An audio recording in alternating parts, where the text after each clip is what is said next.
아버지 생각에 마음이 아팠어요. 그 한마디가 떨어지자 스튜디오는 순간 숨을 멈췄다. 카메라의 빨간 불빛이 점처럼 흔들리고 방청석의 조명이 살짝 떨린 듯 보였다. 마이크를 쥔 손끝이 아주 조금 떨렸고 목 안쪽으로 삼킨 울음이 마치 오래된 스프링처럼 튀어나올 듯 팽팽해졌다.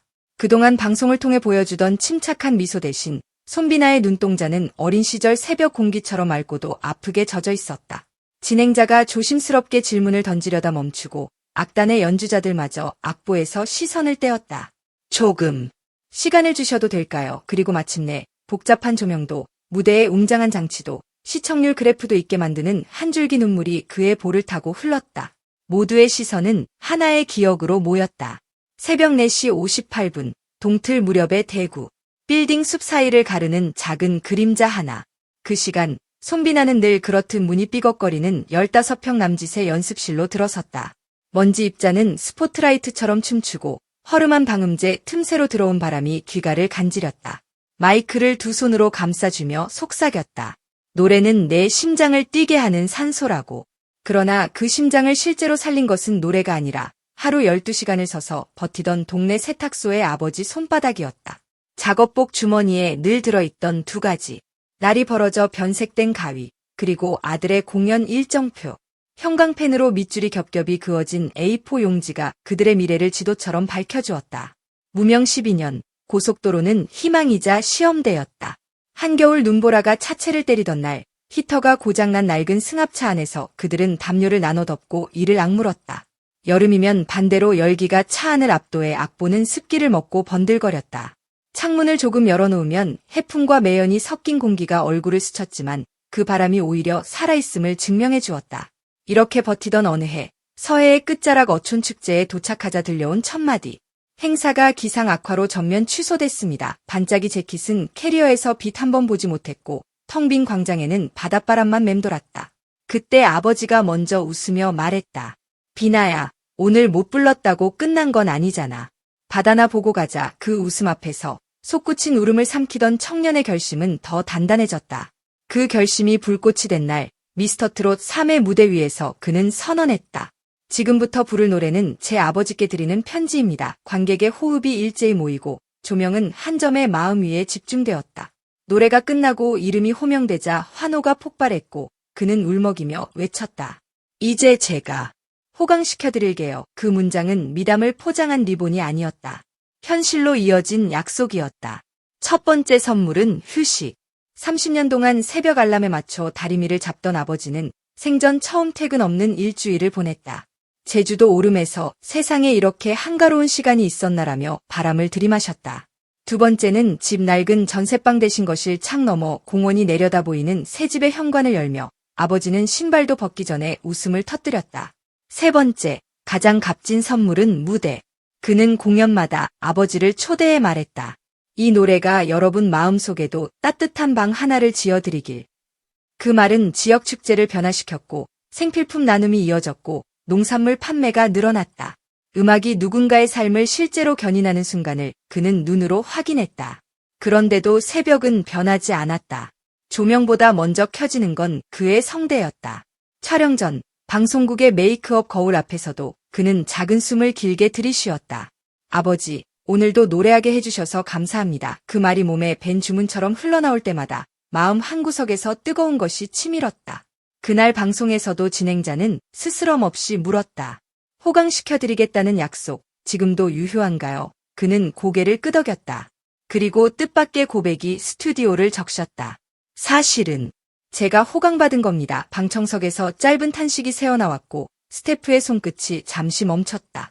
그는 이어 누구도 몰랐던 이야기를 꺼냈다.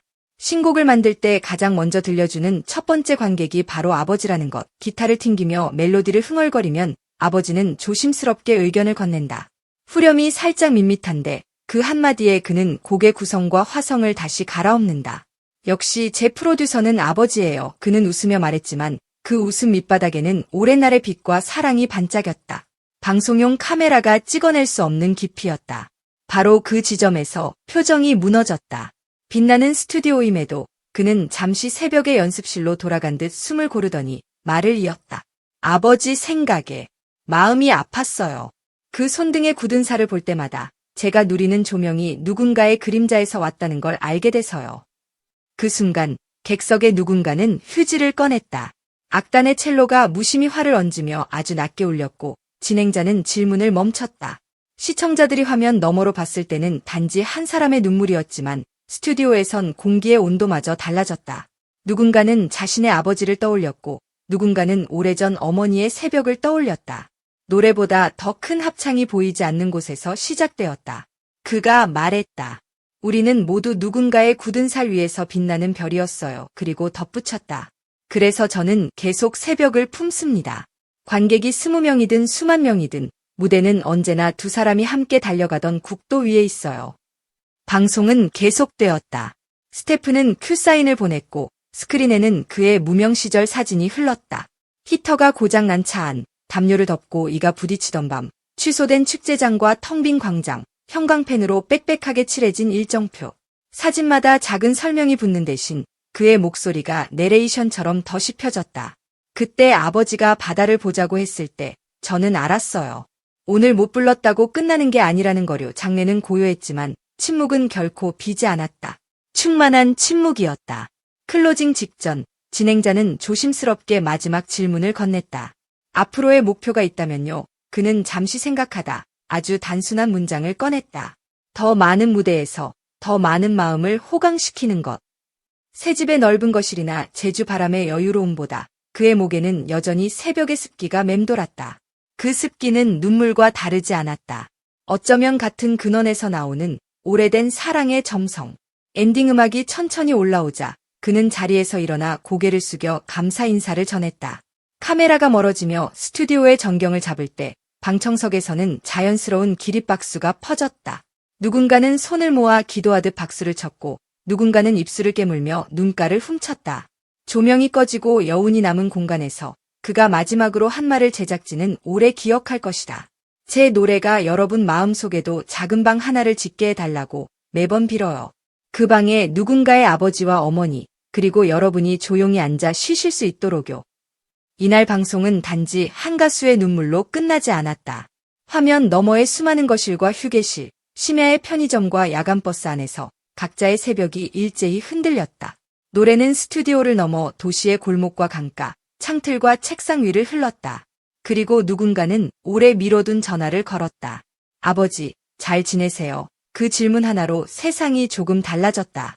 한 사람의 고백이 거대한 공명이 되어 우리 삶의 가장 단순하지만 가장 거대한 진실을 다시 떠올리게 했기 때문이다. 누군가의 그림자 덕분에 우리가 빛나고 있었다는 사실. 그래서 오늘도 그는 노래하고 우리는 그 노래 속에서 서로를 호강시킬 방법을 배운다. 다음 촬영을 위해 복도를 걸어나가던 그는 제작진이 건넨 물 한 모금을 천천히 마셨다.